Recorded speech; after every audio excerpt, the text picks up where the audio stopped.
What would happen if the owner of a car dealership secretly returned as a customer and discovered his own employees committing fraud right before his eyes? The reflection in the car window showed a face so unfamiliar that even Caleb Morgan took a few seconds to recognize himself. Caleb Morgan, the founder and CEO of the Morgan Motors dealership chain, was now wearing a faded denim jacket, an old baseball cap, and cheap sunglasses he'd just bought at a gas station. The face that regularly appeared in board meetings clad in a sharp gray suit was now covered with scruffy beard, intentionally suntanned skin, and sharp eyes hidden behind an air of deliberate indifference. Today, Caleb wasn't the owner. He was just an ordinary customer, or rather, a stranger from elsewhere, checking out some pickup truck models. But what truly made his heart ache wasn't the disguise. It was the reason he had to do it. The West City branch, one of 6 locations bearing his name, had been receiving negative feedback continuously for the past 3 months. Customers complained about being pressured into signing contracts without fully understanding the terms, abnormal price hikes, and inconsistent staff attitudes. Caleb once thought he could trust the local management team, but the regional manager's reports conflicted with the actual experiences customers shared. That made him realize some things can't be seen from the 25th floor office. So he came back, quietly, without announcement, not trying to find answers in meetings, but with his own eyes and ears. Stepping into the showroom, Caleb caught the faint scent of new leather in the air, the tapping of keyboards, and the familiar voices of salespeople introducing special financing packages to someone. Everything looked normal, too normal, almost fake, and that feeling put him on high alert. When a tall man with slicked-back hair and a polished appearance approached, greeting him with a smile clearly rehearsed in front of a mirror every morning, Caleb narrowed his eyes. The name tag on his chest read Troy. "Looking for a pickup? You've come to the right place," Troy said in a tone both enthusiastic and smooth, as if reciting a script. Caleb nodded slightly, showing nothing. The silent investigation had officially begun, and only he knew it would not end easily. Troy led Caleb along the row of meticulously polished pickup trucks, each gleaming under the showroom lights as if fresh off the production line. This one, he paused in front of a jet-black Ford, lowering his voice as if revealing a secret, had its engine replaced just last week, run smooth as silk. Caleb tilted his head slightly, eyes scanning the VIN number etched on the corner of the windshield. He recognized the vehicle immediately. 3 months ago, he had read its maintenance report. The truck had only received an oil change and electrical system check with no engine replacement. Yet Troy recounted the story with a straight face, even adding a tale about the previous owner abusing the truck too much, which supposedly prompted the company to invest heavily in upgrades. Every word was carefully chosen, each sentence delivered with an almost hypnotic rhythm. Caleb kept a calm expression, nodding like an unaware customer, but inside, turmoil churned. If this was how Troy approached a complete stranger, how many others had been lured into deals like this? More importantly, who had given him permission to act this way? Caleb asked a few more questions, feigning serious consideration. Troy didn't hesitate to push the story further. A full 12-month warranty with zero cost, a today-only special offer, even promising to knock off a few hundred more if you sign by this afternoon. Caleb memorized every word. These were not just clever sales tactics, but a standardized, methodical deception system, one that sent chills down his spine. When Troy invited him into the office to finalize the deal, Caleb glanced quickly toward the reception desk. A young female employee was watching them, her face showing a flicker of hesitation. Caleb kept that glance in his mind, for though it was just a moment, he knew she sensed something was wrong, and perhaps she was not the only one. But not everyone had the courage to speak up. The small sales office sat on the edge of the showroom, soundproofed by thick glass, but not enough to block the noise completely. Caleb settled into a sleek black leather chair, his eyes drifting to a crooked photo on the wall, a supercar clearly unrelated to the modest pickup trucks outside. On the desk lay a stack of printed documents, gently pushed forward by Troy as if the deal was nearly done. "If you sign today," Troy said confidently, "I can knock off another 400, but only if you decide right now. This truck's already drawing some attention." Caleb folded his arms and tilted his head. "What about the warranty?" he asked. Troy didn't hesitate. "Comprehensive. 12 months, parts and labor included. No extra fees." A blatant lie. Caleb knew all too well Morgan Motors' standard warranty policy, only 30 days for used vehicles with strict conditions. He pressed his lips, forcing a neutral expression. Just then, a soft knock came at the door, almost easy to miss. A female voice called from outside, "Troy, I think you forgot one detail about that Ford." Both turned. It was Ellie from reception. Her gaze met Caleb's, then shifted to Troy. No fear, only a silent determination. "That truck hasn't had its engine replaced," she continued steadily. "Only light maintenance and oil changes. The technical report is still saved on the internal server. And the warranty? 30 days, like all other used cars." Troy sprang to his feet, face flushed. "Ellie, this isn't something you need to intervene in. Please return to your desk." But Ellie stood firm. "This concerns a customer," she replied, eyes fixed on Caleb. "If we start a deal with lies, eventually the customer will find out, and they won't come back." Caleb saw Troy's hand clench into a fist. His irritation radiated like an undercurrent. "Enough," Troy snapped. "This is the professional way you were trained to sell cars. You've been here less than a year. Don't teach me how to do my job." Ellie said nothing, but her eyes never wavered. She knew she had just put her career at risk, but she chose to speak out. In that moment, Caleb stopped caring about the pickup truck. He was watching two clear things, one person lying without blinking, and another daring to stand for the truth despite the cost. Ellie glanced at Caleb one last time, then quietly turned and left the room with a straight back. The glass door closed behind her, leaving a heavy atmosphere inside. Troy turned back, exhaling sharply. "She likes to meddle in others' business, but don't mind her. Newcomers often think they know everything." Caleb said nothing. He just stared at the unsigned file before him, his eyes cold like a winter lake. In his mind, one question emerged clearly. If Ellie was the only one brave enough to tell the truth, how long had the others been silent? The atmosphere in the room thickened after Ellie stepped outside. Troy, seemingly regaining his composure, held out a pen toward Caleb as if nothing had happened. "Trust me," he said with a forced smile. "She's a bit oversensitive. This is a real opportunity." Caleb stared at the pen in Troy's hand for a moment, then slowly leaned back in his chair, arms crossed. "And what if I need more time?" he asked, his voice calm but firm. "Oh, well," Troy suddenly faltered. "The thing is, someone else is also considering this truck, so if you don't decide soon, I can't hold it for you." Another classic pressure tactic. This time, Caleb had no patience left. He straightened up, removed his glasses, took off his hat, then ran a hand through his hair. The small gesture was enough to reveal his true face, not the stranger customer, but the face that had appeared in the company's marketing campaigns, on billboards, on the corporate website. Troy froze, his confident expression shifting to shock within seconds. Caleb looked him straight in the eye. "I am Caleb Morgan," he said, his voice deep and resolute. "And I just heard you lie to a customer, multiple times." No one spoke. Not a single breath was drawn. Troy stammered, I didn't know. I didn't recognize you." "So if I'm the real customer, how many more fraudulent contracts did you plan to make me sign?" Caleb stood up, eyes cold as ice. "Do you think this brand was built on deceit, by pushing customers into agreements they don't understand?" Troy hung his head, speechless. "Call the manager here, now," Caleb ordered. Troy's face turned pale as paper, and he reluctantly left the room. Through the glass, Caleb saw the manager, a large man in a dark blue blazer, sitting in his private office, absorbed in his phone. No hint of suspicion or concern for what was happening outside. Only when Caleb's gaze locked on him did the manager startle and hastily stand. Troy whispered something, and the manager's face immediately went pale. Caleb pointed toward the meeting room. Both men walked quickly, their steps faltering at the door as if they knew they were about to be questioned. When the door closed behind them, Caleb wasted no time. "I didn't give prior notice because I needed to see the truth, not a performance." He looked the manager straight in the eyes.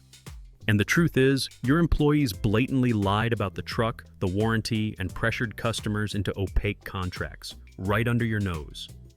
The manager faltered, stammering, We always try to maintain standards. Maybe this time it was a minor mistake." "A mistake?" Caleb held back his anger. "This is fraud. And if you intend to call it business tactics, I'm sorry, it doesn't exist in my system. Neither Troy nor the manager dared meet his gaze. At that moment, the silence in the room was no longer ordinary. It was the silence of a system about to be exposed. Caleb stood with his arms crossed, positioned in the center of the room, like a judge suddenly appearing in an ordinary trial. The branch manager, Mr. Brent, swallowed hard, searching for words as if lost in a haze. I trust my team, he said, his voice sinking. If something's wrong, I will review it. Caleb nodded slightly, but his eyes never left him.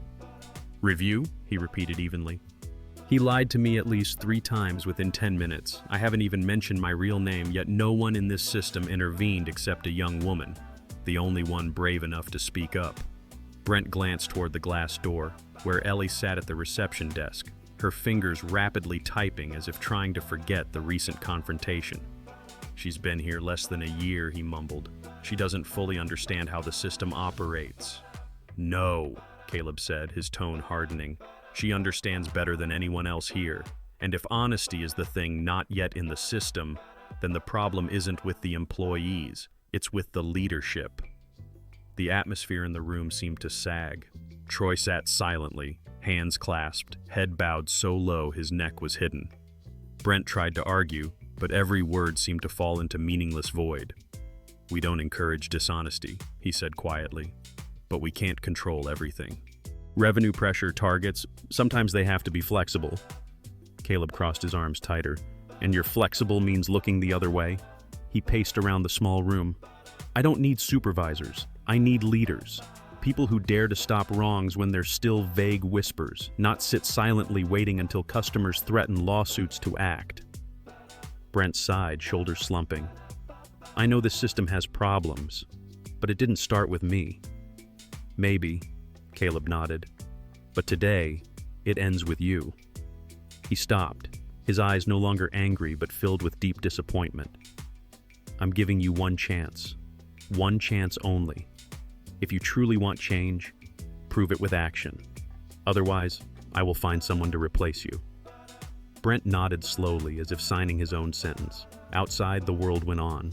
But inside that room, an old structure had just cracked, and the one breaking it was the very person who had laid its foundation. Caleb left the office and strode decisively toward the reception desk, where Ellie sat with her head bowed over the screen, her shoulders hunched as if shrinking into herself amid the tense silence. She didn't look up until he stopped in front of her, his shadow falling over the keyboard. Come with me, he said, not loudly, but enough to divert every gaze in the showroom. Ellie froze. She stared at him, then glanced at Troy sitting there stunned, then toward Brent, who still hadn't left the office. Her hand trembled slightly, but she nodded, stood up, and followed him without asking. They entered a small meeting room at the end of the corridor, where the light softened and the showroom's noise was muffled by the thick door. Caleb closed the door, then pointed to a chair. Sit down. Ellie complied, her hands clasped in her lap. She looked at him, ready to face whatever consequences might come. But what surprised her was the fleeting smile on the man's face across from her. I didn't call you here to scold you, he said, his tone softening. I want to thank you. Ellie was stunned. Caleb sat opposite her, leaning forward. You're the only one brave enough to speak up. In a system where silence is assumed safe, what you did was no small thing. Ellie pressed her lips together. After a moment, she whispered, I thought I'd be fired. Caleb chuckled softly. If I fired you, I'd be firing the only thing left in this culture, conscience. His words made her eyes widen. He grew serious again. I need to know, does what happened earlier happen often? Ellie hesitated, then nodded. Yes, very often. And Brent, he knows, but says nothing. As long as the numbers look good at month's end, that's enough. Caleb leaned back in his chair and sighed. And the customers? Some come back angry, some stay silent but never return. Some share their experiences online, but all are forgotten. Caleb nodded, feeling the weight in his heart. A system where customer complaints are dismissed as business risks means the company has lost its reason to exist. He looked at Ellie once more. Why did you speak up today? You know the price you'll pay. Ellie frowned, then said slowly, "Because if no one speaks, it all keeps going, and I don't want to be part of it." In that moment, Caleb didn't just see an employee, he saw a flamekeeper, someone who still believed fairness was worth fighting for. And that made him decide she would not stand outside this rebuilding process. Caleb stood alone in the main lobby of the dealership. No disguise, no need to hide. Light poured down from the tall glass windows onto the polished floor, casting his shadow long and sharp like a cut dividing the space in two. The scattered employees around the showroom suddenly froze. The car detailer paused mid-motion. The salesperson left a sentence unfinished. The name Caleb Morgan whispered from the office all the way to the reception desk, spreading like wildfire. He didn't tap on the desk or raise his voice, only spoke loud enough to carry, "I know everyone is wondering why I'm here." Eyes met and shifted. Some looked away, others exchanged wary glances. "I'm not here to audit the books. I'm here to audit trust." He stepped toward the center. "And what I see is not a dedicated team, but a system gone off course." He stopped. "I've heard lies. I've seen tricks pushing customers into decisions they don't truly understand. And worse, I've seen the silence of those who know but dare not speak." No one said a word. All movement ceased, as if the showroom had turned into a theater, and Caleb was the sole monologue actor. He scanned the room, locking eyes with each person. "But today, it ends here." His voice was deep, clear, and firm. "No more scams, no more price gouging, no more fake warranties, confusing contracts, or empty promises." Some frowned, some bowed their heads, but on the right side, Ellie stood tall, her gaze steady. Caleb continued, "From today on, if anyone feels they cannot work honestly, please step out that door. No need to submit a resignation. For those who stay, you will relearn from scratch." He turned to Brent, the manager standing near reception, his face taut as a stretched string. "I want a full restructuring plan on my desk by 9 tomorrow morning. Review every contract from the past 6 months. If there are mistakes, we fix them. If there's fraud, we compensate." The air thickened with tension. Then, unexpectedly, Ellie stepped forward. "I believe I can do that," she said. "And if everyone is united, this showroom can become a place customers want to return to, not because of tricks, but because of trust." Whispers followed. A few nodded. Eyes met tentatively, but no longer in denial. Caleb looked at them all, nodded gently. "Good. Then starting today, we don't sell cars, we rebuild trust." That afternoon, Caleb returned to Brent's office. The room that had once been filled with excuses and evasions now remained silent, but a different kind of silence. The tension of those forced to face consequences. Brent sat behind his desk, a stack of open files before him, contracts that had once symbolized sales now serving as evidence of trust betrayed. "I've begun reviewing," Brent said, his voice deepening. "And I'm afraid you won't like what you see." Caleb said nothing, just nodded. "Continue." Brent opened a file. "This is a customer who bought a car in February.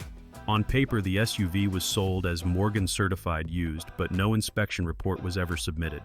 They paid an extra $1,200 for a certification that doesn't exist." Caleb clenched his fingers lightly. Brent turned to the next file. 4-month warranty, while company policy is 30 days. The staff signed off on the warranty without technical department approval. The next file, a finance contract where the interest rate was adjusted at the last minute when the customer was about to sign. The rate was raised nearly 2% above the originally advised figure. Caleb closed his eyes for a few seconds. The words on the paper could be seen as mistakes, but to him, they were cracks in the promise the company had carried since day one. "How many more like this do you have?" Caleb asked. Brent replied slowly, "If I had to guess, maybe dozens, maybe more." Caleb's expression remained unchanged. "I don't care about the cost. Fix everything. Contact every customer. Compensate, apologize, correct, do what's right, no excuses." Brent hesitated, then nodded. "I will." Caleb looked him straight in the eye. "I need to know this. Are you doing this because you want to make it right, or because you fear being replaced?" Brent studied him for a long moment, then softly said, I won't deny, before, I was passive. But seeing Ellie stand up and seeing you here, I know it's time for me to change." Caleb nodded. "Then prove it with action." He stood, holding the file folder. "I'll be watching closely. Any sign of compromise again, and the next person out will be you." Brent said nothing. He knew, this time, there was no turning back. As Caleb stepped out of Brent's office, the late afternoon sunlight began to soften across the showroom floor. The harsh light mellowed, gentling, like a sign that the storm had passed and it was time to cleanse. But at that moment, he caught a familiar sight. Troy standing near the exit, whispering with another employee. Both leaned slightly, tense, as if discussing something they didn't want overheard. Troy's eyes flicked across and settled on Caleb. In that instant, the worn confidence Troy once wore like armor shattered. He immediately stopped talking, withdrew his hand from his pocket, and moved toward the door as if ready to leave. Caleb did not stop him, quietly following to the parking lot where Troy's silver sedan was parked. "I guess," Caleb said evenly, "you don't plan to come back tomorrow." Troy turned, his gaze a mix of defiance and resentment. "You can probably guess why. I don't fit the ideal model you're about to build." Caleb neither nodded nor shook his head. "I'm not building anything. I'm just picking up what I dropped. That's the culture of this company." Troy smirked. "Customers don't want the truth. They want to feel like they're getting a deal. They want a story. And I know how to tell that story." Caleb took a step closer. "No, they want trust. And you traded that away for a quicker contract." Troy looked at him, tilting his head slightly as if weighing a final word. "I could stay," he said, "pretend to change, retake ethics training, act nice. But you and I both know, I don't believe in any of that." Caleb looked deep into those eyes and saw clearly. Behind the defensive attitude was someone used more to persuasion than honesty, more to control than dialogue. "Then you're going the right way," Caleb said, "and this dealership will be better without you." Troy said nothing. He opened the car door, sat inside, and started the engine. Before leaving, he glanced back once, not regretful but no longer arrogant. Only one clear truth. He had chosen a different path. Caleb stood for a moment, watching the silver car disappear down the street.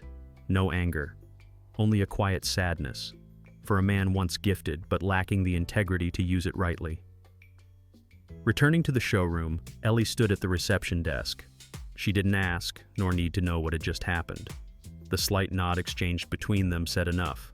One chapter had closed, and the next would be written by those who dare to choose honesty. As the afternoon wore on, the showroom began to empty, but Caleb remained. He stood in a quiet corner behind the display counter, arms crossed, watching each employee with steady silence. It was no longer the scrutinizing gaze of the morning, but the look of someone carefully resetting every cornerstone. Some staff still kept their distance, occasionally glancing at him, then quickly looking away. Others seemed to relax, starting to talk and laugh more naturally. And amidst this subtle shift, Ellie continued her work, careful, unassuming, but genuine. Caleb saw how she patiently greeted an elderly couple, clearly explaining every term without pressure.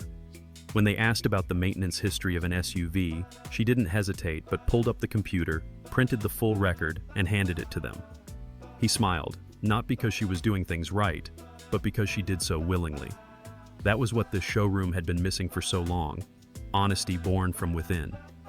A while later, Caleb returned to Brent's office. The manager was focused on reviewing an old customer list. Beside him, a dense Excel sheet marked with red cells, transactions needing further checks. Brent stood when he saw Caleb. "I've started contacting them," he said. The first customer was shocked, but after hearing the apology and receiving a refund, she cried. Not for the money, but because someone admitted the mistake. Caleb nodded. "Keep going. Every corrected contract is a promise renewed." Leaving the office, he saw Ellie rearranging a promotional board near the door. Unassuming, unprompted, she worked as if it were a natural reflex. He approached her. "I'll need your help during the restructuring, not as an employee, but as a culture overseer." Ellie's eyes widened. "Me? You dared to speak what many fear. You didn't stay silent when you could have turned away. That's why you deserve this." Ellie bit her lip, hiding her emotion, then nodded. "No paperwork, no ceremony, just an agreement between two people who believed in the same thing, that kindness, when properly protected, can change an entire system. Before leaving the showroom, Caleb paused in the lobby, where that morning he had declared an end to deceit. Now, the atmosphere was different. Employees worked, but without suspicion. Something was beginning to return, a vague sense of reassurance that sales alone could never buy. He took a deep breath, stepped out through the glass doors, the sunset casting golden light across the steps. He didn't look back, because this time he knew. The people who stayed chose to walk with him, not for position, but for what was right. In business, the truth is not always easy to hear, but it is always the strongest foundation.